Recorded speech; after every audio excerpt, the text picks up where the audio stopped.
truth. Welcome to Drop Me Off in Nashville with Scotty and friends.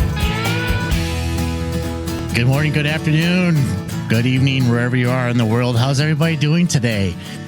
Boy, I got a special guest today, and I'm pretty excited to have these folks in. I'm not going to tell you who they are just yet, but it's really important that you guys pay attention to this show, because these guys have been around the block a time or two, and they've seen a time or two, they've heard a thing or two, and they've played for a few folks, which is pretty impressive. And I brought my friend Mark George in as well with me today. Good morning, Mark. How are you? Hey, guys. How are you? And the reason why I brought Mark in is he's very well connected to these fine folks, and we're going to introduce him to you right after this. Get ready. Get ready.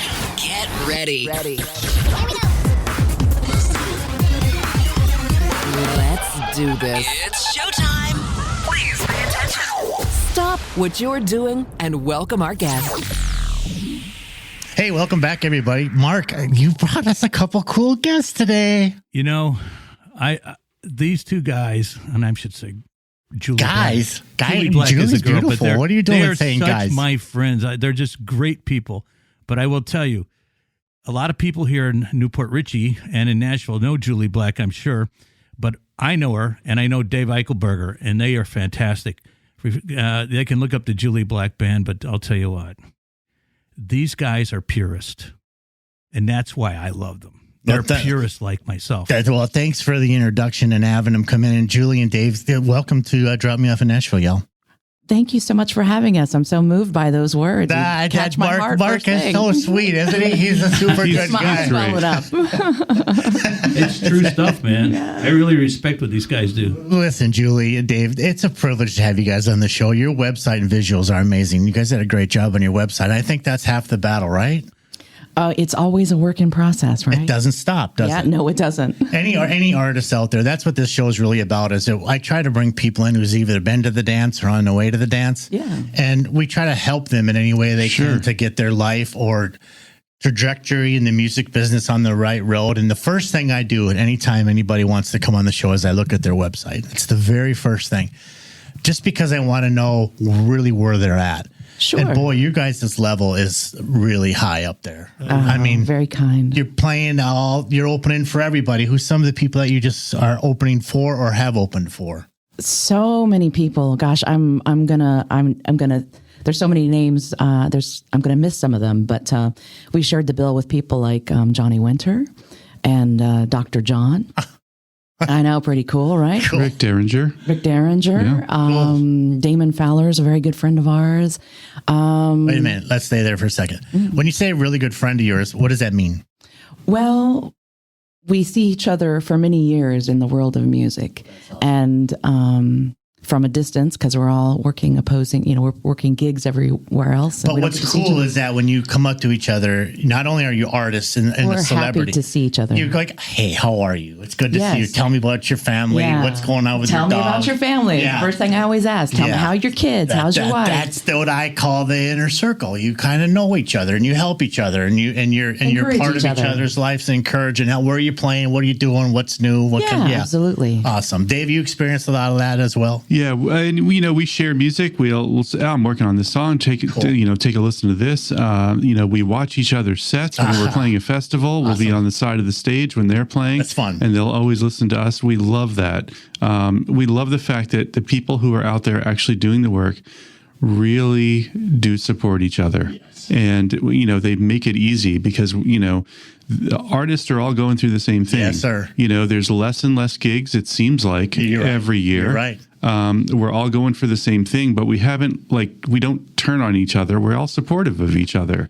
As long as they go out there and, they support, what we do as well. And we love the fact that, before we go into a town, there's people that have heard of us because those artists have come in and said, hey, you got to check these guys out. Come out to this show. It's going to be great. So we bump each other's shows all the time. It's really fantastic. Hey, Mark, remember when I was talking when we went over to the stage over there in Newport Richey? Yes. They want to dedicate this stage in Newport Richey to June and Johnny Cash. I think that would be fantastic. That's what I heard is happening. So we're trying to help put that together. But anyway, I told the folks in Newport Richey, I said, listen, artists talk, and you guys are just echoing that. I said, when they go to a venue, did they sell T-shirts? Were they able to mingle with the fans? Was it secure? Did they feel good about it? How did they do? Would they come back? And I said, artists talk. They're going to say, oh, you're playing that venue. Ugh. Or, oh, my gosh, that's a great venue. You're lucky to play, right, Julie? Absolutely. You're absolutely right. And even to that point, artists travel all kinds of places. And we, authentic artists move with inspiration. And so we're very good at reaching the heart of people. And so that works in a lot of beautiful ways. Over the years, a lot of people know that Newport Richey area has been under quite the revival for the past many years. And it's just beautiful. So many wonderful things happening. But I'll acknowledge that for decades, as Dave and I have traveled around different places, we told people about the wonderful things about this town and the wonderful people that exist here.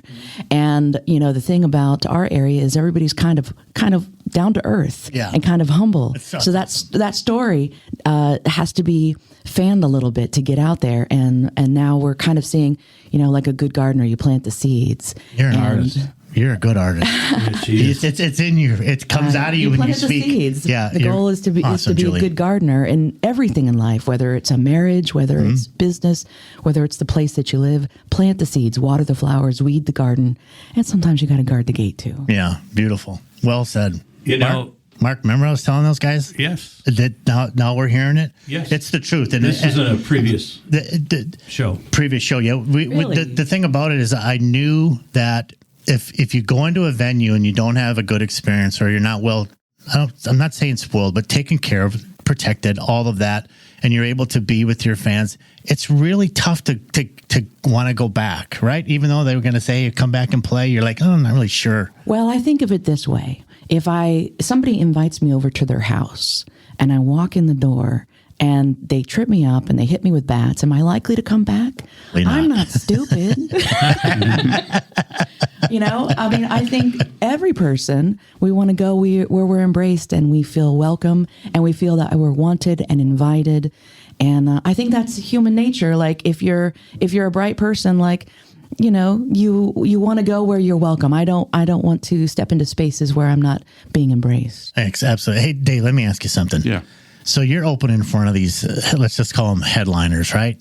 And then you guys have a show that you're the headliner. Do you approach your sets differently? And if you do, how do you by region?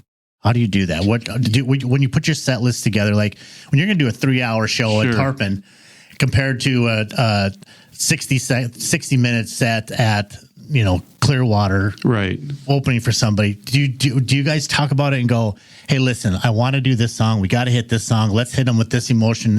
I think every artist has that discussion. Whoever's making the set list, Julie always makes the set list, but we do talk about it a lot, and we do talk about the kinds of things that we want to accomplish in that show. That doesn't mean like if we're playing a jazz festival, we're going to do a bunch of jazzy songs. We never really sway anything that way. We do what we do, and we're just so happy to be accepted doing either blues festivals or jazz festivals or prog rock festivals or hippie festivals. There's all kinds of stuff we've played at that somehow whatever we do fits in, and they can but we don't really tweak it to the actual the venue or the people that are there. We look at the songs that we're doing. We look at the pacing of the songs. We don't want to do 7 slow songs in a row. I don't think any artist wants to do that. And we want highs and lows and to have a really big start and a really big finish. But when you have an hour set, there's not time to get tired. At the end of a 4-hour show, you're kind of tired sometimes, and so it's hard to keep that energy through 4 hours, especially in the Florida heat. You're dying out there. So what happens is that, the shorter shows, which we love to do, any of them. We look at, the amount of music that we have. Julie writes a lot of music a lot of the time. So we wind up with lots of music that we can choose from. So we also think about what we played there last time. Do we want to do it again? You know, how did that feel the last few times that we did it? How well rehearsed is the band at that time? Right. You know, you have to think about all those things. So listen, artists, these guys are teaching you something very important. When you're putting your shows together, there is a thought process. And clearly Julie sits down and says, we're at this venue. These are what we're working on now. This is what I want to pitch. This is how I'm going to do that. This is what we're trying to get accomplished in that show. Am I speaking on a turn here, Julie, for sure? I mean, is that kind of what you do? I think that's fair. I'm a doer and a dreamer. So I'm a very practical person. I like to be very prepared. I like to make sure everything is right and tight. I'm very much that way. And I like to make sure that I have a good framework when I go into a show. That being said, I'm also a very intuitive type person. And so I'd like to make sure I have a process in order for the show. And I will also flex depending on the feeling I'm getting from everyone. Sure. So what's right for the moment. Sure. So will you scrap a song in the middle and go, yeah. that's absolutely. You have to, because you have to. But I won't scrap a song and then pull a song out that we haven't done for 20 years. Yeah, gotcha. I still want it to be a good show. Okay, so ready? 1, 2, 3 on this one, okay? Tell me your one pinch me moment, same time. 1, 2, 3 on stage. What was it? On stage, like the most... oh my God, I can't believe that just happened. I would say the first time that I was at the Clearwater Jazz Holiday. Unbelievable. Oh, You yeah. got chills? Absolutely. You got chills. You went, my gosh. It was something Did you tear up? Oh, absolutely. Awesome. It was something I never thought that, I have had a very down-to-earth approach, I've been writing music since I was 11 years old. Mm-hmm. And when I went to record my first album, a very fortunate set of circumstances that came to me through Bob Langford, I just had a very simple thought, which is that I would be so honored if one person heard one song that I did. And Dave, what about you? Did you have a pinch me moment ever on stage? I think the first time that we played the House of Blues in Orlando, cool. When we did that show, and there was a room full of people who they had no reason to know who we were at that time. We were a pretty young band at that time, and they were talking. We started playing. They were still talking and just kind of mingling around. And all of a sudden they stopped and all turned around and watched us for our entire set and stopped talking and just watched us. And it was a set of all of our own music. And they hung on every word that Julie sang and every note that I played, and that was absolutely fantastic. I'd never thought that I would play a venue like that. That I've gone to concerts and seen many times. To be on the stage and do that is a lot of fun. Awesome. And I'll add, part of that Clearwater Jazz Holiday thing is at that year, they had a jam at the Capitol Theater. And so Dave and I were there jamming with some friends of ours, and we look out in the audience, and who's really grooving to the music that we're doing? The folks from Earth, Wind, and Fire. Wow. Which was... What do you think of that, Mark? It took my breath away. Well, let me tell you something. When you see these guys, Dave and Julie and their band, the one thing that I always go away with, it doesn't matter where the venue is, how... some venues the sound changes. There's one constant consistency, and that's her voice. I always tell people she's the Janis Joplin of Florida. When you hear her voice live, you're like, oh my God, who's singing that? But Julie, would you do me a favor? You said a name that Scott didn't recognize, but I do. Could you explain to him who Bob Langford is?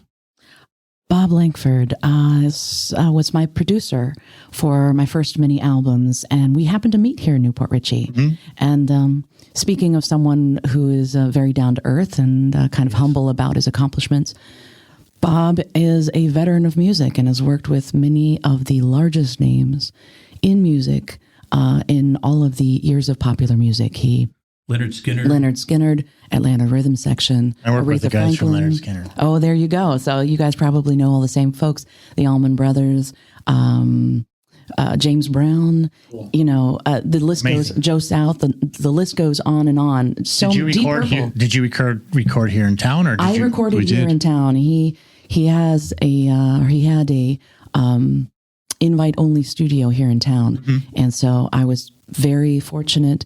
He happened to see me playing in Newport Richey one night, and he says, hey, to make the long story short, he says, why don't you come in and record? And I thought, well, I don't know. I was a very introverted person. I don't, it's an opportunity to go to college with somebody who knows something. I didn't even understand the gravity of the things that he had done. Sure. But I did feel that he was... that was probably better because then you weren't intimidated, right? Absolutely. Other than just being awkward in my skin, which is, that was the story of most of my life. I'm a naturally very quiet and private person. And that's normal, especially with artists. Yeah. And then they get on the stage and they do their thing. There you go. Really cool. Yeah. Bob Langford was also the mayor here in Newport Richey. That's right. That's right. Yeah. He has had many different alternate realities, right? So, well, I'm in Nashville a lot, as Scott is, and I have a lot of friends up there, especially in the songwriting genre. And I tell them, Nashville's a city on a river. Newport Richey's little Nashville south on a river. Yeah.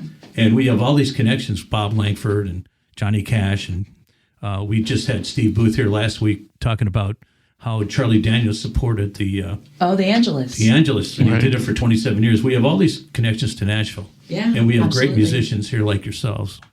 It's just a wonderful place to live. I love this area.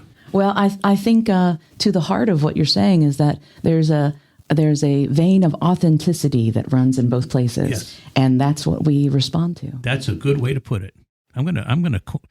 You write a song. You write a song around that. So you've had some of the best players in your band that you can imagine, right? I am so very honored. Yes. And then how did you put that together? Did they come to you? Did you reach out to them? How does that work? I slowly built that. The people who watched my career in the early years, they know that there was a while to get the stabilized band, but the goal has always been for me to work with people that are very inventive, that are very talented, and that put the work in.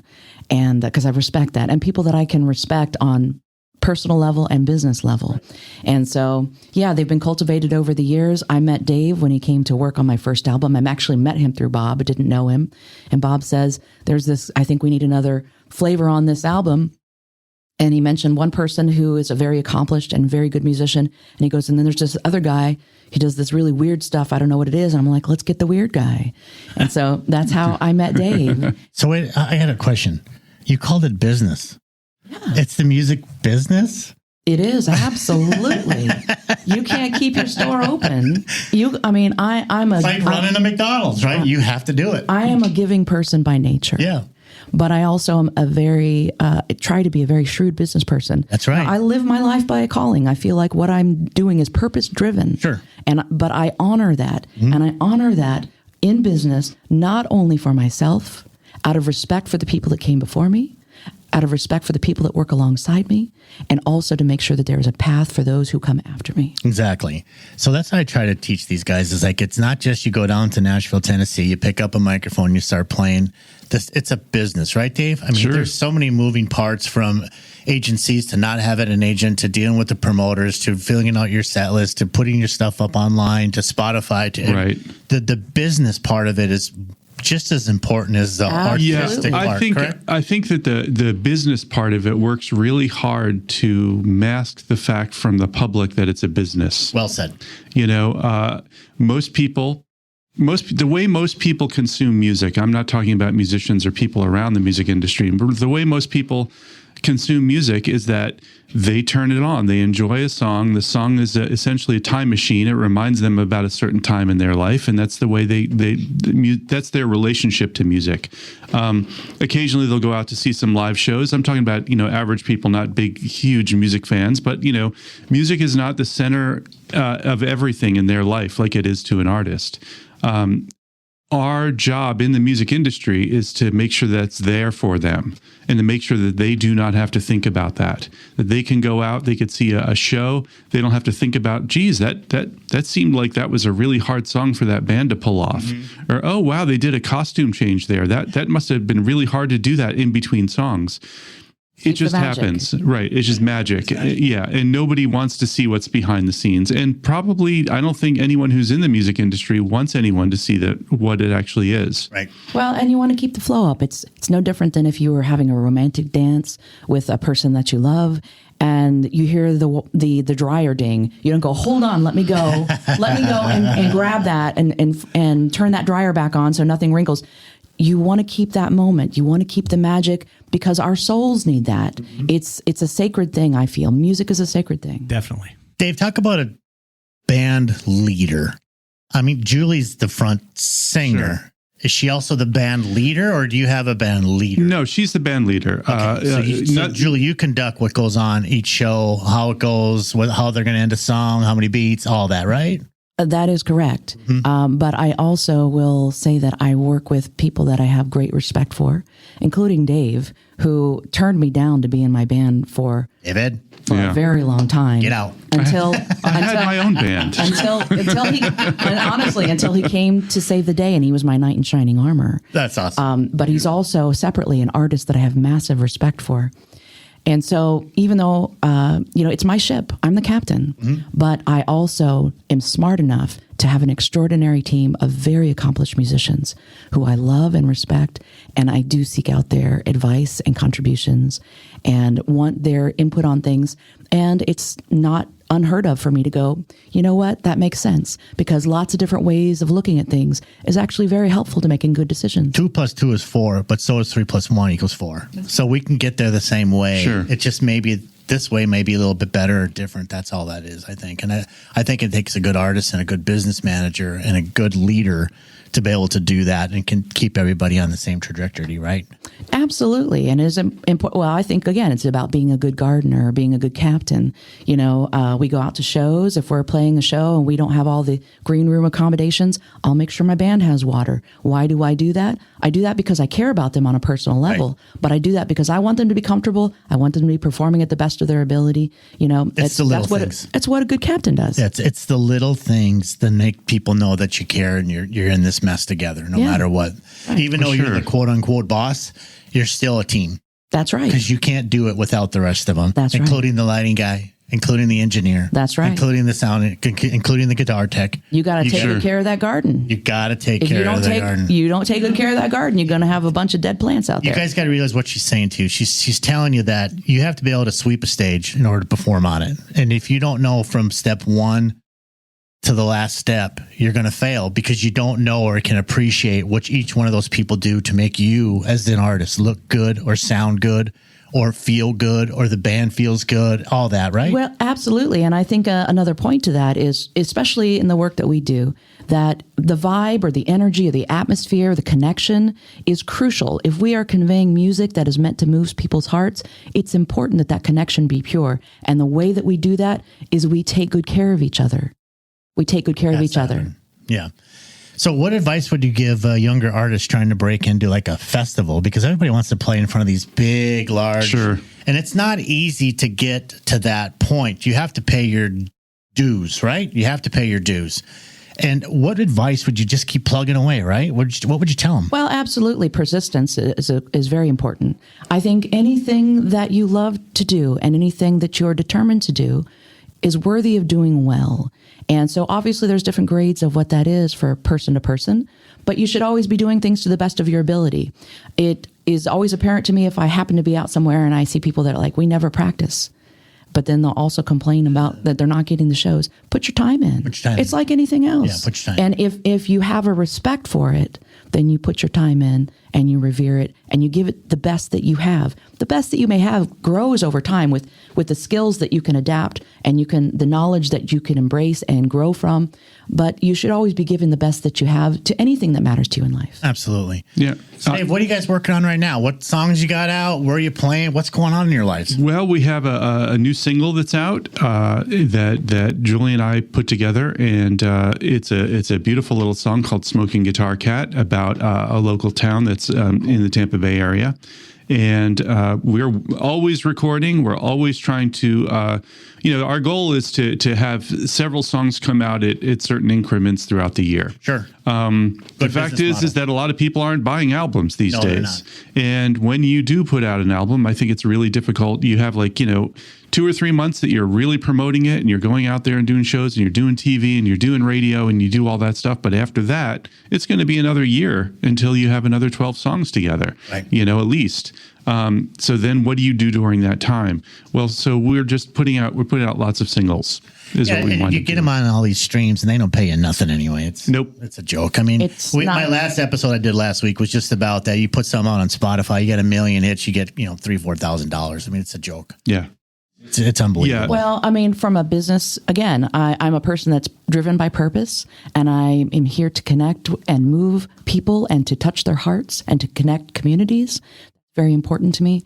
But the reality is, if you have a store and you give everything away, what happens? You don't have a store.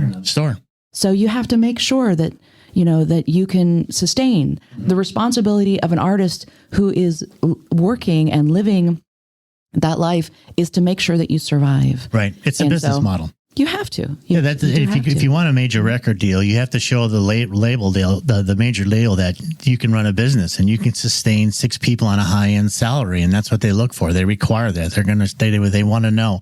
They want to know when you're out doing your shows, do you have 2 years of consistency where 75% of those shows are sold out or they're ticketed, and they look for all these things. It's running a business. It's running a business. So when you can self-sustain as an indie artist and take care of that business on your own, that's a great success story. Well, thank you. I mean, it is. If you,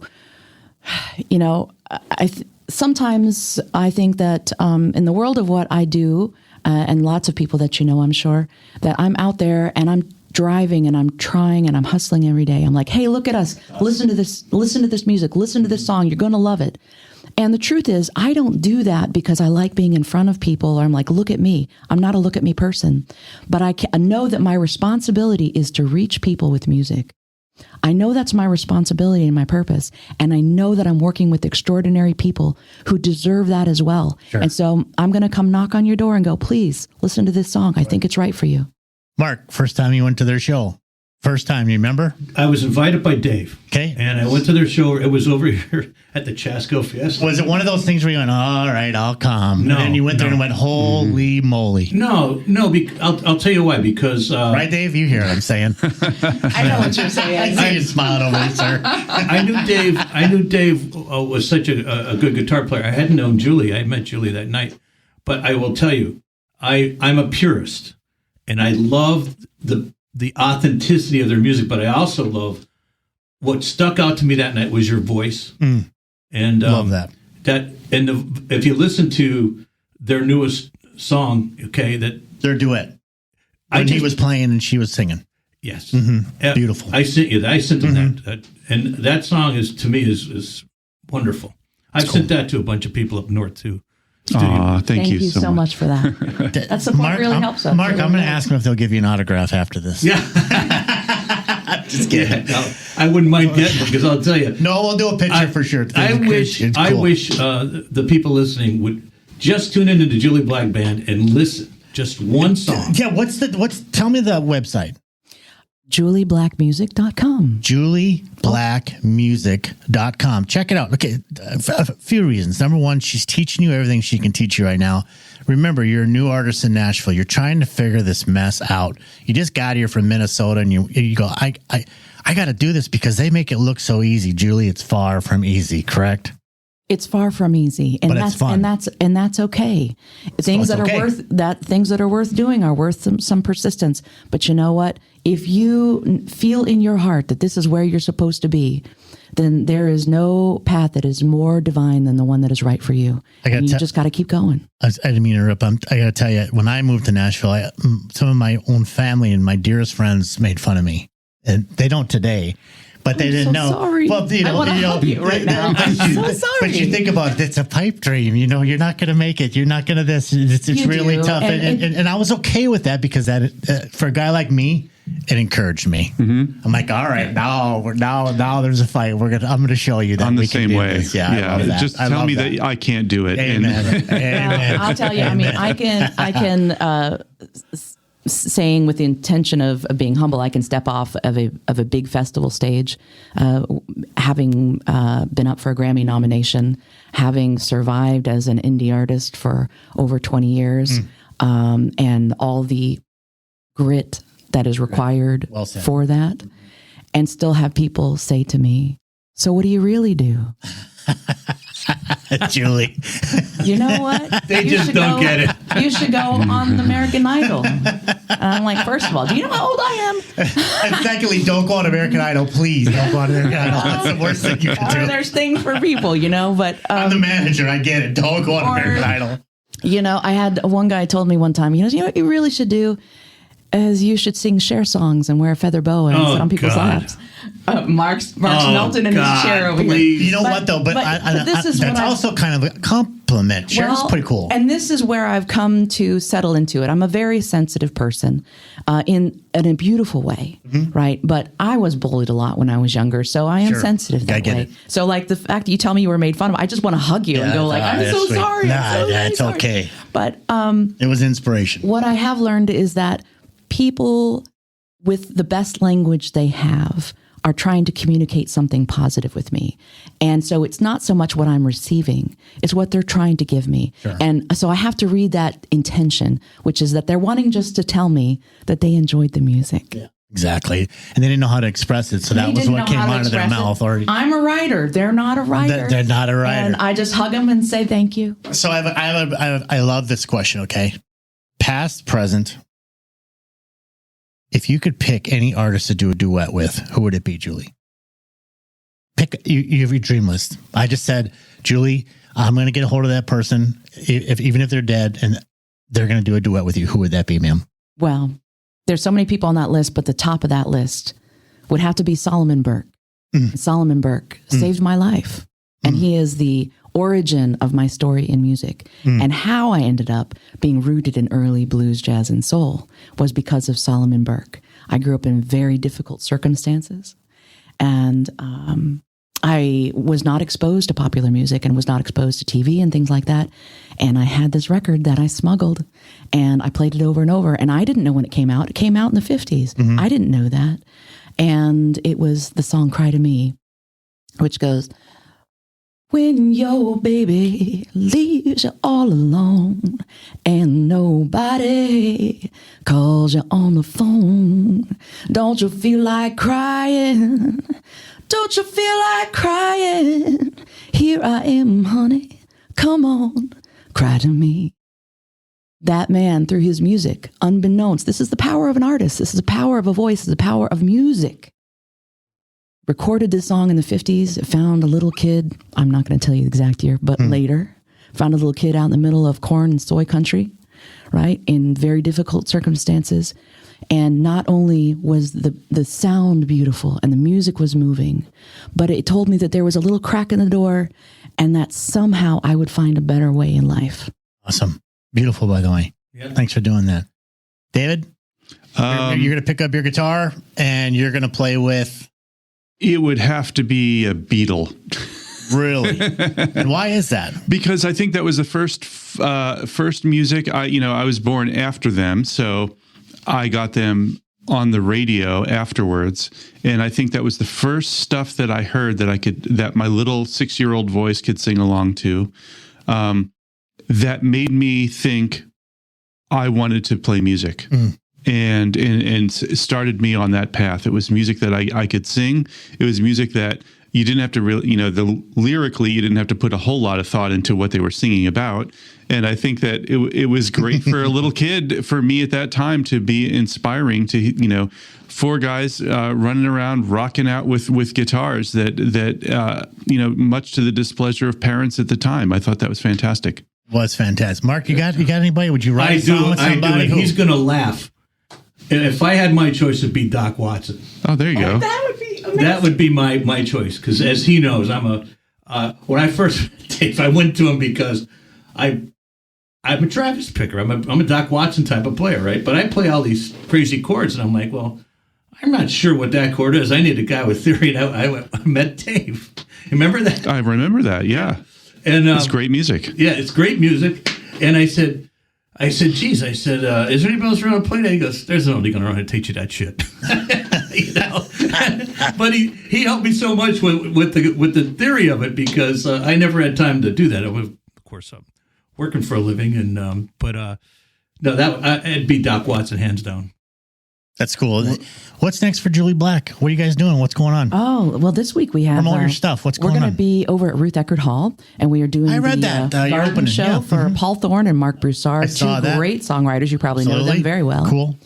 And we have a lot of festivals coming up with the band. You got a favorite festival? I mean, I know you don't want to say it, but I mean, is there somewhere that you kind of go, I kind of hope that I get to do that this year? Instead of saying it's favorite. I have to say, for me, it's the Chasco Fiesta here in town. It's a celebration of the town that we live in. Yeah. And it's a celebration of the history of the town that we live in. And we get to play. It's also Florida's longest running festival. It's like the oldest festival, over 100 years. So maybe, Julie, you'd kind of yes or no? Oh, absolutely. I was going to say Chasco Fiesta. Yeah. But, I mean, then I felt like we're biased because this is where we live. This is our hometown festival. But it makes sense. Well, I mean, it does. It makes complete sense. We love being part of that. And also the Clearwater Jazz Holiday takes really great care of their artists, and it's always a great fun. There are lots of things I'd like to be part of, so I'd like to be invited to all the parties, please. Yes. And they find you where? What's the best way to find you? Right on our website. Is there a email that they can send you, or is it, what do they do? Absolutely. They can hit us up at julieblackmusic@gmail.com. And that information is right on the website, julieblackmusic.com. And yeah, we'd love to be invited. All kinds of parties. That's awesome. Hey, we'll be right back after this. Hey, Siri, bring me a sandwich. I can't. I am not a human, you moron. Oh, well then what's the best podcast she can play me? Now playing Drop Me Off in Nashville. Aw, thanks, Siri. Give me a hug. You are an idiot. We're back. And we're with Julie Black and Dave Eichenberger from Julie Black Music. Yeah, you guys, thanks for coming in today. I know it's early and all that stuff, but that's Can cool. you see it all over us? No, it's just sweet. It feels like it. You guys came in. It's little sleepy mole eyes. Heck. Did you probably play last night, right? We did play last night. Where'd you play? We played over in Tarpon Springs. We have a regular gig that we do there over at the Hours Creole Smokehouse. Wait, I'm coming. Where's that at? Say that's that on Tarpon Avenue in Tarpon Great Springs. Food. Mark, let's go. I'll do it. Let's go together next week. I want to go watch them. The ribs, they do some pretty amazing stuff. It's a treat to watch these guys, and the food is really good. Yeah, you want alligator? That's where you get alligator too. Yeah. Really? Yeah. Chef Doug, he's the real deal. And what time do you play? We usually play from 5 to 9, but then a lot of activities afterwards. So yeah, but that's the place to see them because it's a small venue. But you guys are also opening for Paul Thorne here at Ruth Eckerd, correct? We are. We're opening for Paul Thorne and Mark Broussard. When's this now? That's going to be this week. That's a beautiful venue. It is. We're there to where the big tree is in the back. That's where we play. It's a beautiful show. It's all lit up. Absolutely. We've done so many wonderful shows there at Ruth Eckerd Hall. We have more coming up. What do they give you? What do they give you? 60 minutes? Hour and 45. Oh, wow. Yeah. That's a nice set. But we've done shows with we've done the opening garden show for Frankie Valli, for Johnny Mathis, for we're going to be coming up again Paul Thorne and Mark Broussard, Little Feats. So many people that we've done that with. It's just been really wonderful. So does your agent take care of that, or do they reach out to you, or are you the agent? Meaning us. Yeah, no, we do it. Yeah. You guys, again, that says, last week I was saying, you don't need an agent. Don't give away your money. Do it yourself. And when you're good enough, I promise you the venues are going to come back to you over and over again. Right, Julie? Absolutely. Well, it's a relationship. It's a personal connection. They know they can call, and they know what they're going to get, and they know appreciate. They know your price points. They know your rider. They know your backline. They know all of that. More importantly, we take good care of stuff. Right. You'll show up. You'll be not a pain to deal with. That's a big deal. For sure. For sure. Our goal is for everybody to have a good time. Right. Yeah. And if they have a good time, that's always going to be good for any venue that we're at. Yeah, there's very little, they don't have to, babysit us while we're there. We just go do our thing. They know it's going to be taken care of. They also know that as soon as they ask us, we'll get back to them right away. Right. Whether we could do it or not. We respect their time. And so therefore we're accessible. and we're pain-free for them on their part. They're looking to just like look at their calendar and say, oh, we got to fill in these spots. A lot of times places that are just booking are not necessarily thinking about, they're not the money people yet. They're just trying to fill up the spots. And so they may send an email or call and say, hey, are you available this day? Well, if we get back to them in 5 minutes, we're probably going to get that gig. Right. Yeah. You're not aggravating. Right. Yeah. Exactly. And we have other, shows that we do that do come through agents. So it's agents sometimes do have a function for us. That's usually venue or show specific, but we have relationships with many agents that we've worked with over the years. That you keep on. Yeah, they're not our sole It's not thing. exclusive. It's not our, You're not it's not exclusive. So you can do whatever you want, in other words. But if they have something for you, they know they can reach out. Absolutely. And they know that we're going to take good care of their business as well. So here's the thing. Remember, new artist. If we could go, I'll go back when we started. The first time you got a big venue and you went in there and it's fun, it's exciting. Wow, I get to open up for this person at this beautiful venue. And you went in there and you did what? To make people always want you to come back. Remember, we're trying to help these kids figure out their path in music. So when they get this opportunity, what's the best way for them not to screw it up? I would say communication is key. If I'm back in those days, and even now, if I'm going into a venue and it's not a venue that I've worked at before, I'm going to go find my point of contact. I'm going to ask them, hey, is there anything that I need to know? Is there anything that we need to know about your crowd? I also want to let you know, because we often handle the sound ourselves. True professional. We let them know if the sound needs to be up and the sound needs to be lower. We want everybody to enjoy themselves. You're never going to make everybody happy in a room with the sound volume. Right. Some people want it louder, some people want it softer, but we count on them to feel comfortable. We want to let them know you can feel comfortable with communicating with us and letting us know what the need is so that we can make sure everybody has a good time. Please and thank you goes a long ways, right? Always and everything. Oh, it's a big deal. People remember that. Yeah. They remember that. Don't forget that. I'm a big manners person. Not that I intend to be a big manners person. There are certainly, Sure. I don't probably keep the forks in all the right places. I'll be honest. I hear you. I don't know how Emily Post would feel about me, but as far as treating people with kindness, courtesy, and respect is always in good form, and awesome. and manners go a long way. And I'm also a kindness person and a respect person, a compassionate person. So if I pull up on a venue and the first person that I'm engaging with is the person that's taking out the trash, I'm going to talk to that person. You have to. Absolutely. You know why? Because they talk. Yeah, absolutely. Okay, so Dave, if you could go back to the first time you started and you could say, I'm going to go back to my wisdom self of who I am today, and I'm going to go back to this kid who was just getting started. What advice would you give yourself? If you could sit yourself down, what would you say?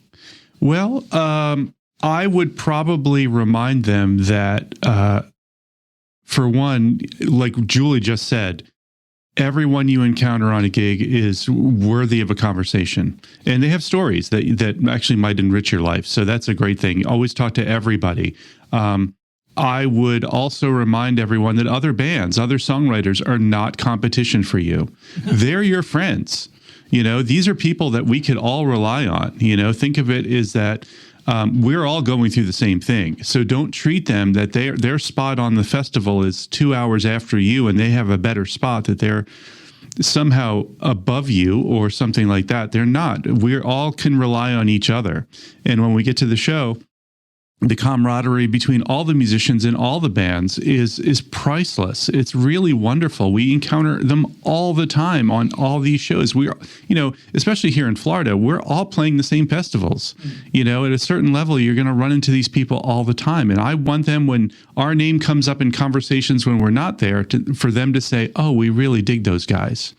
And I was not aware of that when I was young. I think when you're young, you're thinking like, well, wait till they get a load of me. Sure. They're going to be blown away, sure. And you feel that way. Sure. And I think that, there's a certain amount of bravado that you have to have to get up on stage to begin with. But also remember, it's a big community out there, and honestly, most gigs that we wind up with is because of people that we've had personal connection with. So it goes right back again. Manners. Be polite, be respectful, do what you're supposed to do. Julie, That is always going to serve you well. Sit down with Julie and say, Julie, I want to tell you something, and I'm you X years from now. I'm going to teach you something. Please listen to me, honey. And what would you say to her? Well, I think the thing that was a challenge for me to get over the threshold of, the thing that I would say to myself as a younger person who was very different in some ways than I am now, you have a purpose, Phil, and you're here to connect with people, and you're here to help them, and you're here to tell stories that people can't tell for themselves. And you're here to hear stories. As Dave said, every person is a little universe walking around, and they have their own body of experiences. And what a gift is that when somebody tells you a little bit about who they are or their life or their experiences. And as a songwriter, that's one of the things that I do is a culmination, maybe not the exact specifics to one person or to anything that would reveal anyone's secrets, but all of that gets woven in because all of that information, just as in the traditions of the bards back in Ireland, all of those are lessons, all of those are stories, all of those are understandings of take them in of ways that we can grow and learn and evolve and stay connected to each other. Absolutely. So did I hear you right? You guys are Grammy nominated? Yes, I was up for a Grammy nomination. I gotta apologize, number one, because I didn't find that, and I'm sorry for that. We need to talk about that. Well, congratulations, by the way. Let's talk about that. What was that all about? What was that for? Did you go? What? Tell me your thoughts. I didn't get the invite to go, but so that actually came through a remarkable artist. You might know her name. Her name is Shawn Murphy. And she is an extraordinary vocalist. She has her own band, the Shawn Murphy Band. And she local? No, she's big time. Out of Nashville, I believe. Really? I don't know. And she's worked with Eric Clapton. Awesome. She was the very first Caucasian woman on the Motown label. Wow. She was part of Stoney and Meatloaf. She has an extraordinary voice. Shame on me for not knowing, but I'm going to. Earth-shaking voice. Thank you for introducing performing, me. Still making great shows. And through a local friend, because there's so many amazing people here locally, our friend Mark Goodman had connected us and said, I know this girl Julie, and Shawn was looking to write some music, and she was open to the idea of doing like a little songwriter camp, and let's work. So we spent about 48 hours together, and we wrote about 20 songs, and of those 20 songs, 2 of them so far have ended up on albums for her, and the Grammy nomination was for a song called Heartless Man Blues, which was a song that Shawn Murphy released. And you just got to hear it. It's amazing. It was a really wonderful and enjoyable song to write and to partner with her to write. But also just the pure energy that she brings into music is enough to make you lose all your hair. That's a very sweet compliment on her part, and good for her for opening her doors to write with you. Yeah. I think that a lot of artists need to realize that there is talent out there, and don't just because that you're the big time, don't feel that you can't write with the new time. She's running in circles with people that are legendary that I never in a million years would imagine. She's worked with Bonnie Raitt. She was the lead singer for Little Feat for many years. But she gave you a chance. She did. Because she's a beautiful, because she's a creative person, B, because she's a beautiful person. Yeah. But I think a lot of people need to understand that there is talent out there. No, sure, we're going to get our time wasted once in a while with some people that you think is going to be a writer and they're not. Sure. But when those opportunities come, Dave, you got to take them, right? Yeah, and I think it also can be difficult. I recognize, if you're the president, if you're the most famous rock star in the world, whatever, most famous country music artist, is that you probably get millions of people knocking on your door, and you start to question, like, who can I be comfortable with? Right. Who can I trust? So who's not going to sue me? Who is? So sometimes that is the personal connection. It was Mark Goodman, who is a photographer, among many other things. He's also a music promoter, but very active in the music community. And it was on his recommendation, I think, that she felt like this is a safe person for me to engage with. So, Julie, you write this thing. You guys get done. You look at each other and you go, we might have something here. So did you leave it up to her team to protect your rights, or did you trusted in them to do right, or did you go in and register your own songs and copyright and all that? How did you handle as far as registration? My my publisher at the time, who was Bob Langford at that time, handled all of that So stuff. that took care of you. Yeah. Yeah, because you have to, right? That's a good lesson for anybody to learn. You just can't go, if somebody says to you, yeah, we got this great sound, but nothing's going to happen with it. You have to go, wait a minute. Let's just make sure we're protected and do the right thing. And I'm glad that you did that, right? Absolutely. Well, it's no different than if you want to rent a house to your best friend, right? The smart way to make sure you maintain that friendship is to have a contract, to write it all down so everybody knows what the deal is. Right. The deal is there on paper. We've agreed to it. And that way you know what the deal is. I know what the deal is. And it doesn't have to affect our friendship if there's any questions that come up down the line. And sometimes questions come up not with a nefarious intent. Sometimes questions just come up because we remember things differently. That's it. There's many different angles to truth. And so that's it. That's it. That's the whole shebang. There's your truth, my truth, and then there's somewhere in there, there's the real truth, right? Right. There you go. Mark, thank you for this gift of these two people today. I wanted to bring some authentic blues singers and some really good you folks did it. here. And the advice, Dave, that you gave, thank you for that. I appreciate it. It's such a wonderful opportunity to be here on your really cool at your cool studio and on your cool studio. at your podcast. Julie, congratulations on all your success. I apologize about the Grammy thing again. Thanks for singing a little bit for us today. Thank you for inviting us in. You're welcome back anytime, honestly, because I think this was great. And again, I'm just trying to help these people that are getting involved in music, and they're trying to figure out their path. And it's a business, and we have to treat it as such, right? Well, absolutely, because that is what sustains you. My goal as an artist is to create and to live. And if you don't sustain yourself, you cannot live. That's it. And so you have to handle those details as well while you're following your purpose. And that does not diminish your purpose at all. You're just doing what you have to do to keep moving forward. That's the goal. Keep the lights on, keep moving forward. Dave Eichenberger, sir, thank you. Thank you very much. This Julie has been a great opportunity. Thank you, ma'am. Thank you so much. We'll see you next time. Such a pleasure. Thanks for joining Scotty and Friends.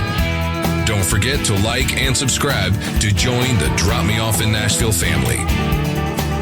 Engineering and production provided by Podcast Production Music. Well, Nashville, can't thank you enough for all the time. Y'all come back now. Here?